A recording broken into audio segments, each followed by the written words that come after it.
The sun was shining over a quiet suburban street. Kids playing in the distance.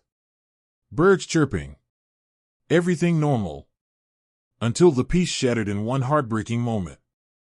An elderly woman stumbled out of her own house, clutching her arm in pain. Before she could even catch her breath, her son stormed out behind her, screaming at the top of his lungs. "Get out! You're not welcome here anymore." He shoved her so hard she fell onto the hot pavement. Her bag hit the ground beside her, spilling her belongings everywhere. Neighbors watched from behind their windows. But not a single person stepped out to help. The old woman whispered through tears, "Please. I have nowhere to go." And just when her cruel son turned back to slam the door, the roar of motorcycle engines filled the street. 6 bikers rolled in. Slow, powerful, unstoppable. Their wheels halted right in front of the crying mother. What happened next? No one on that street would ever forget. Before we continue, tell me where you're watching from, drop your city in the comments. And if this story touches your heart, hit the like button and subscribe for more powerful biker stories. Evelyn Harper had lived in that little yellow house on Brookside Lane for almost 35 years. It was a peaceful suburban street, kids riding their bikes, dogs barking, sprinklers watering bright green lawns. A perfect daytime neighborhood where nothing bad ever seemed to happen. But inside Evelyn's home, things had been far from perfect. At 72 years old, she moved slowly, holding the walls for support, her hair silver and thin, her eyes soft but tired. She had spent her entire life raising her only son, Mark. Worked 2 jobs. Skipped meals so he could eat. Sold her jewelry to pay his college fees, though he never finished. Mark Harper was now 32. Strong build. Sharp jaw. But behind his eyes lived something dangerous, bitterness. He hadn't kept a job for more than 2 months. He blamed the world for everything. And lately, he had started blaming his own mother too. Day after day, Mark would sit in the living room, curtains closed, scrolling his phone with an irritated expression. If Evelyn asked him anything, even something small like, "Would you like lunch?" he snapped at her. Neighbors knew something was wrong. They saw Evelyn walking slower, quieter, clutching her wrist sometimes. But she always smiled and said everything was fine. Because that's what mothers do. They protect their children, even from the truth. But on this bright, sunny day, a day that looked harmless from the outside, everything was about to change. Inside the small living room, sunlight tried to enter through half-closed blinds, cutting thin golden lines across the dusty floor. Evelyn stood quietly by the doorway, holding a plate of food with trembling hands. "Mark, you haven't eaten all day," she said softly. He didn't look at her. Didn't blink. Didn't move. He kept scrolling on his phone, jaw tight, breathing aggressively through his nose, the kind of breathing that warns a storm is about to start. "I'm fine," he muttered. Evelyn took a cautious step closer. "You need strength." "You should." Suddenly, Mark slammed his phone on the table. "Will you stop treating me like a child?" The plate shook in her hands. She swallowed nervously. "I'm just trying to help," she whispered. "Help," he snapped, standing up so fast the chair screeched against the floor. "You can't even help yourself. You're old, slow, and all you do is hold me back. I can't live like this, I can't keep babysitting you." Evelyn's heart cracked, but she still smiled faintly. "Mark, I've always been here for." "Enough." He grabbed a vase from the table and threw it against the wall. It shattered into pieces, glass flying across the room. Evelyn covered her ears, flinching like a scared child. Mark pointed a shaking finger at her. "You want to know the truth? You're the reason my life is a mess. You're the burden I never asked for." Her lips quivered. She whispered only one word. "Son." But he was past listening. His anger had become something darker, something almost violent. "Get out of my way," he growled. The house, once filled with love and memories, now echoed with rage. Outside, the neighborhood remained peaceful, unaware that inside this home, a storm was tearing a mother apart. And Evelyn knew. This day would not end like any other. Mark's breathing grew heavier, louder, almost animal-like. Evelyn stepped back slowly, her frail hands shaking as she tried to keep distance between them. "Mark, please calm down," she whispered, her voice barely holding itself together. But calm was the last thing in his eyes. Without warning, he grabbed her wrist, tightly. Too tightly. Evelyn gasped in pain as his fingers dug into her paper-thin skin. "Let go, please," she begged softly. He pulled her closer, his face inches from hers, his anger filling the space between them like toxic smoke. "You ruined my life," he shouted. "Every job, every chance, you dragged me down. And now you expect me to carry you?" Evelyn shook her head with tears streaming down her cheeks. "No, Mark. I only ever wanted to support you.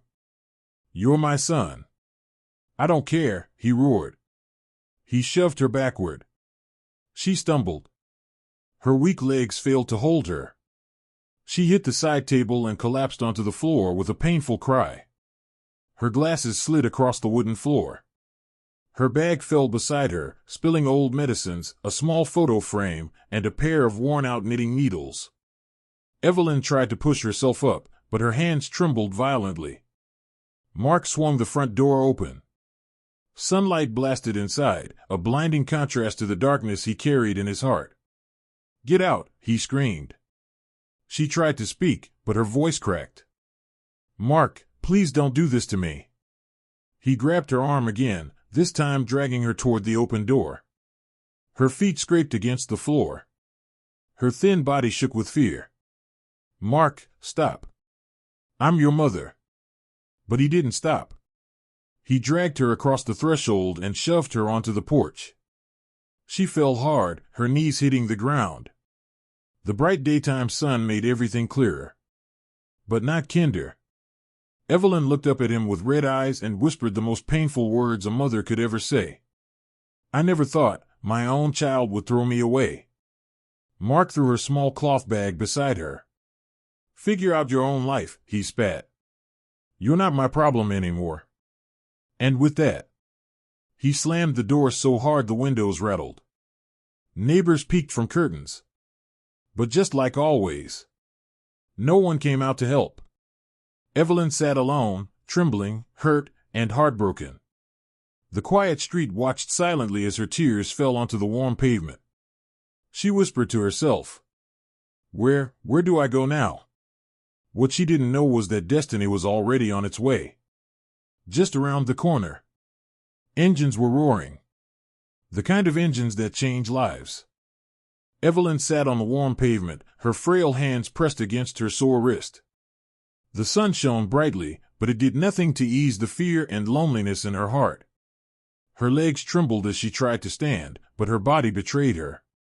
Each step was painful.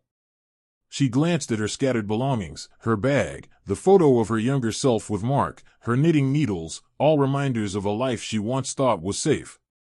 Neighbors peeked nervously from behind curtains, whispering to each other, yet no one dared to intervene. She whispered through her tears, her voice barely audible. "I have nowhere to go. Who will help me now?" The front door slammed again behind her. Mark's cruel laughter echoed briefly, then faded.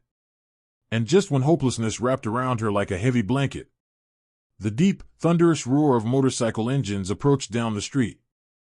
The sound started as a low hum, almost distant, then grew into a powerful roar that shook the quiet suburban street. 6 motorcycles appeared, glinting in the sunlight, engines rumbling like rolling thunder. The bikers were members of the Iron Guardians MC, a local club known for loyalty, courage, and justice on 2 wheels.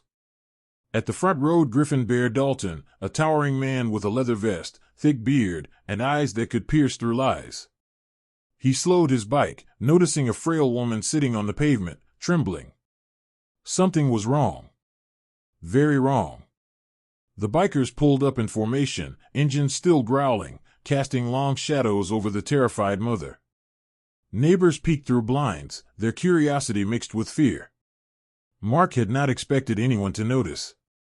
Not even bikers. But the Iron Guardians didn't need an invitation. They stepped off their bikes, boots hitting the pavement with authority. The leader, Griffin, crouched slightly, gently placing his hand near Evelyn's shoulder without touching her forcefully. "Ma'am, are you okay?" Her voice cracked as she looked up, barely managing a whisper. I don't know, my son."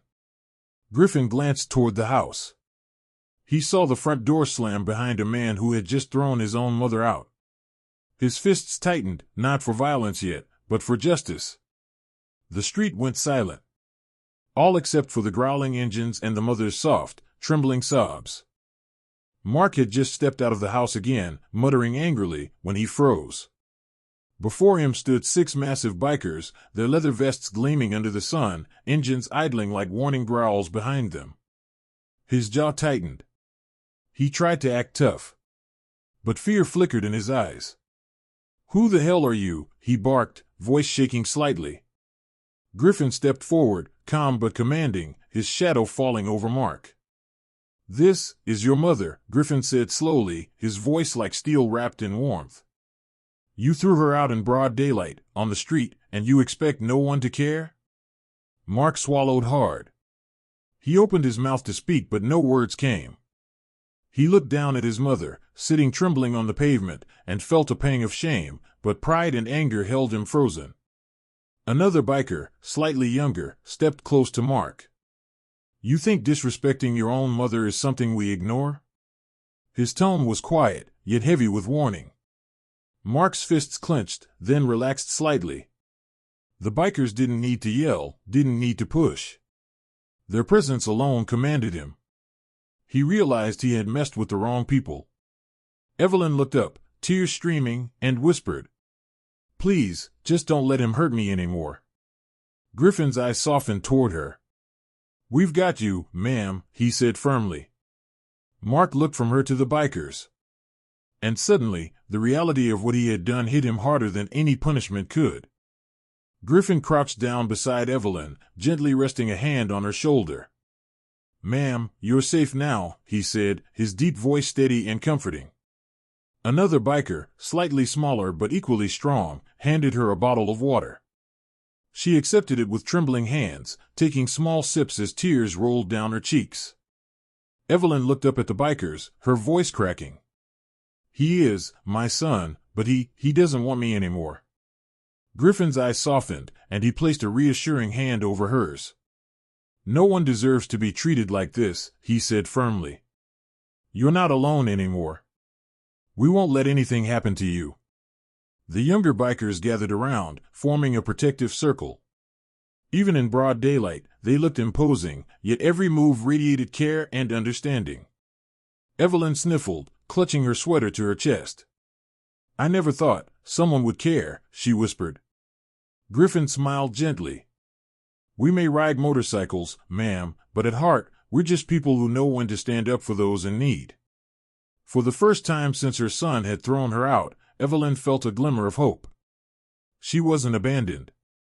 She wasn't alone. The bikers had arrived, and they were here to protect her. Mark stood frozen, his chest rising and falling rapidly, realizing that no amount of shouting or aggression could overpower the bikers' presence. Griffin took a slow step forward, his towering frame radiating authority. "You threw your own mother out, in broad daylight," Griffin said, voice calm but unwavering. "Do you know what that makes you?" Mark opened his mouth to respond, but words failed him. He swallowed hard, guilt creeping in, dark and unavoidable. "You think being strong is hitting, yelling, or making someone smaller than you feel worthless," Griffin continued. "Real strength, real courage, comes from protecting those who gave you life. From showing respect when no one is watching." Another biker, arms crossed, added, "She raised you, fed you, loved you. And you repaid her with betrayal. That's not manhood, that's weakness." Mark's eyes flickered toward his mother, sitting trembling on the pavement.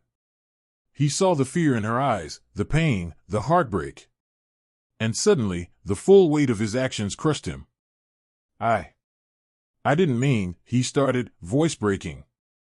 Griffin's tone softened slightly, still firm. You can fix this, if you choose to. Apologize. Make it right. Or walk away and live with this shame forever. For the first time that day, Mark dropped his anger entirely. His fists unclenched. His chest shook with tears he couldn't hold back. He realized he had been wrong, deeply, unforgivably wrong. The bikers didn't need to raise a hand. Their words, their presence, their justice had spoken louder than any punch ever could. Mark stood in silence, shoulders slumped, eyes fixed on the ground. Every word from Griffin echoed in his mind like a hammer striking iron. He could feel the shame crawling through him, heavier than any anger he had ever felt. For the first time, he saw clearly what he had done, not just wrong, but unforgivable. Tears streamed down his face as he whispered, barely audible. I'm so sorry, Mom. I didn't mean to hurt you. Evelyn looked up, fear and relief mixing in her eyes. You mean that? She asked, her voice trembling. Mark nodded, choking on his words. I was wrong. I've been blind. I've been selfish. Please. I want to make it right.